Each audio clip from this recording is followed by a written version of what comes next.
Hi hello ನಮಸ್ತೆ ಎಲ್ಲರೂ ಚೆನ್ನಾಗಿದ್ದೀರಾ ಅಂತ ಭಾವಿಸ್ತಾ ನಮ್ಮ ಗಟ್ಟೀಸ್ ಕಿಚನ್ಗೆ ನಿಮ್ಮೆಲ್ರಿಗೂ ಪ್ರೀತಿಯ ಸ್ವಾಗತ. ನಾನು ನಿಮ್ಮ ಚೈತ್ರ ಅಶ್ವಿತ್. ಇವತ್ತು ನೋಡಿ ನಮ್ಮನೇಲಿ ದೋಸೆ ಹಿಟ್ಟು ಉಳಿದೋಗಿತ್ತು. ಸೊ ಏನು ಮಾಡಬೇಕು ಅಂತ ಗೊತ್ತಾಗಲಿಲ್ಲ.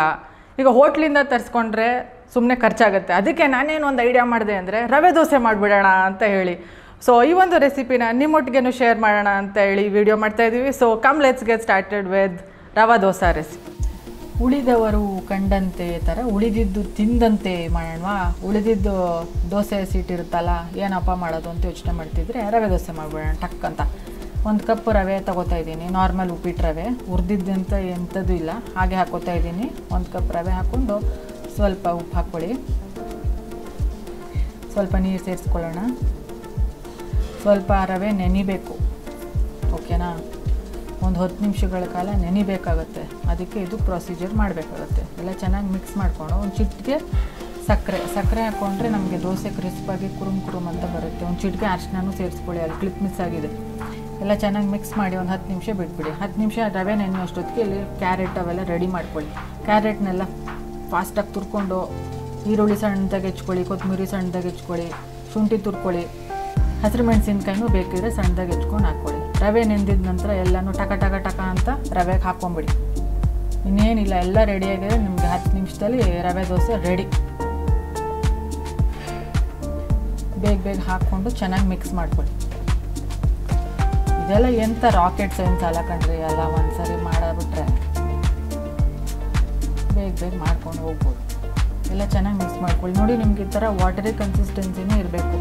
ನೀವು ದಪ್ಪ ಎಲ್ಲ ಹಾಕ್ಕೊಂಡ್ರೆ ರವೆ ದೋಸೆ ಚೆನ್ನಾಗಿರೋದಿಲ್ಲ. ನೋಡಿ ಎಷ್ಟು ಚೆನ್ನಾಗಿದೆ ಅಲ್ಲ, ಕಲರ್ಫುಲ್ಲಾಗಿದೆ, ಹಾಗೆ ನ್ಯೂಟ್ರಿಷಿಯಸ್ ಆಗೂ ಇದೆ. ನೋಡಿ ಈ ರೀತಿ ಇರಬೇಕು, ನೀರಾಗಿ ಇರಬೇಕು. ನಾವು ನೀರು ದೋಸೆ ಹೇಗೆ ಹಾಕ್ತೀವಿ ಆ ರೀತಿಯೇ ಹಾಕಬೇಕು. ನಮ್ಮ ಮೇನ್ ಇಂಗ್ರೀಡಿಯೆಂಟ್ ಜೀರಿಗೆ ಹಾಕಿದ್ರೆ ರವೆ ದೋಸೆ ಗಮ್ಮಂತಿರುತ್ತೆ. ನೀವು ದೋಸೆ ಹಾಕಬೇಕಾದ್ರೆ ಸಕ್ಕದಾಗಿರುತ್ತೆ. ಮಧ್ಯೆ ಸಿಗ್ತಾ ಇರುತ್ತೆ ತಿನ್ನಬೇಕಾದ್ರೆ. ಜೀರಿಗೆ ಚೆನ್ನಾಗಿರುತ್ತೆ. ಹೆಂಚು ಚೆನ್ನಾಗಿ ಕಾಯಿದ ನಂತರ ಎಣ್ಣೆ ಹಾಕ್ಕೊಳ್ಳಿ. ಎಣ್ಣೆ ಹಾಕ್ಕೊಂಡು ಈ ರೀತಿ ಈರುಳ್ಳಿನ ಚಾಕು ಚುಚ್ಚಿಬಿಟ್ಟು ಈ ರೀತಿ ಹೆಂಚನ್ನು ಸವರಬೇಕು. ಬೇಕಾದ್ರೆ ನೀವು ಹೋಟ್ಲಲ್ಲಿ ನೀರು ಚುಮುಕ್ಸ್ಕೊತಾರಲ್ಲ, ಇದಾದ ನಂತರ ಚುಸ್ಸಂತ ಒಂಚೂರು ನೀರು ಬೇಕಾದ್ರೆ ಚುಮುಕ್ಸ್ಕೊಂಡು ದೋಸೆನ ಹುಯ್ಕೋಬೋದು. ನೋಡಿ, ಈಗ ದೋಸೆ ಹಾಕ್ತಾಯಿದ್ದೀನಿ. ಈ ರೀತಿ ಮೇಲಿಂದನೇ ಬಿಡಬೇಕಾಗತ್ತೆ ದೋಸೆನ. ಹಾಕ್ಕೊಂಡು ಈ ಥರ ಮಾಮೂಲಿ ದೋಸೆ ಥರ ಮಾಡಲಿಕ್ಕಾಗಲ್ಲ. ಈ ಥರ ತೂತು ಬರಬೇಕು. ಮೇಯ್ನು ರವೆ ದೋಸೆಗೆ ತೂತು. ಸ್ವಲ್ಪ ಎಣ್ಣೆ ಎಲ್ಲ ಚೆನ್ನಾಗಿ ಹಾಕಿ ಸೈಡ್ಸಲ್ಲಿ, ಆವಾಗ ನಿಮಗೆ ಕ್ರಿಸ್ಪ್ನೆಸ್ ಬಂದೇ ಬರುತ್ತೆ. ಹೋಟೆಲ್ ಥರನೇ ಇರುತ್ತೆ ದೋಸೆ. ನೋಡಿ, ಎಣ್ಣೆ ಚೆನ್ನಾಗಿ ಬೇಯ್ತಾಯಿದೆ. ಸ್ವಲ್ಪ ಫಸ್ಟು ಮತ್ತು ಸೆಕೆಂಡ್ ದೋಸೆ ತುಂಬ ಪ್ರಾಬ್ಲಮ್ ಕೊಡುತ್ತೆ ರೀ. ಈ ಥರ ನಮ್ಮದಿದು ಫಸ್ಟ್ನೇ ದೋಸೆ ಸ್ವಲ್ಪ ಪ್ರಾಬ್ಲಮ್ ಕೊಡ್ತಾಯಿದೆ. ಸ್ವಲ್ಪ ಪೇಷನ್ಸ್ ಇಟ್ಕೊಳ್ಳಿ. 1-2 ದೋಸೆ ಆದ ನಂತರ ಚಕ ಅಂತ ಬಂದುಬಿಡುತ್ತೆ ದೋಸೆಗಳು. ಅಷ್ಟು ಚೆನ್ನಾಗಿರುತ್ತೆ. ಮನೇಲಂತೂ ಎಲ್ಲರೂ ಇಷ್ಟಪಡ್ತಾರೆ. ನೋಡಿ ಅಯ್ಯಯ್ಯೋ ಕಿತ್ತೆ ಹೋಯ್ತು. ನಾನು ಹೇಳಿದ್ನಲ್ವಾ, 1-2 ದೋಸೆ ಹಿಂಗೆ ಬರೋದು, ಆಮೇಲಿಂದ ಸರ್ವ್ ಹೋಗುತ್ತೆ, ಹೆಂಚಿಗೆ ಅಭ್ಯಾಸ ಆಗಿಬಿಡುತ್ತೆ. ನೋಡಿ, ರೆಡಿಯಾಗೇ ಹೋಯ್ತು ರವೆ ದೋಸೆ. ನಾನು ಚಟ್ನಿ ಮಾಡಿದ್ದೆ, ಅದರ ಜೊತೆ ತಿಂತಾಯಿದ್ದೀನಿ. ಚಟ್ನಿಗೆ ಒಂಚೂರು ಒಗ್ಗರಣೆ ಹಾಕ್ಕೊಳ್ಳೇಬೇಕು, ಇಲ್ಲಾಂದರೆ ರುಚಿ ಕೊಡೋಲ್ಲ ಚಟ್ನಿ. ಸ್ವಲ್ಪ ಕರಿಬೇವಿನ ಸೊಪ್ಪು ಮತ್ತು ಸಾಸಿವೆ ಒಗ್ಗರಣೆ ಹಾಕ್ಕೊಂಬಿಡಿ, ಚೆನ್ನಾಗಿರುತ್ತೆ. ಸೊ ಟೇಸ್ಟಿ ರವೆ ದೋಸೆ ರೆಡಿಯಾಗಿದೆ. ನೀವು ನಿಮ್ಮ ಮನೆಯಲ್ಲಿ ಟ್ರೈ ಮಾಡಿ.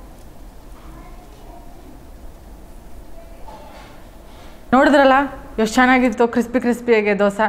ನೀವು ನಿಮ್ಮ ಮನೆಯಲ್ಲಿ ಏನಾದರೂ ದೋಸೆ ಹಿಟ್ಟು ಉಳಿದಿದ್ರೆ ಈ ಒಂದು ರೆಸಿಪಿನ ಟ್ರೈ ಮಾಡಿ.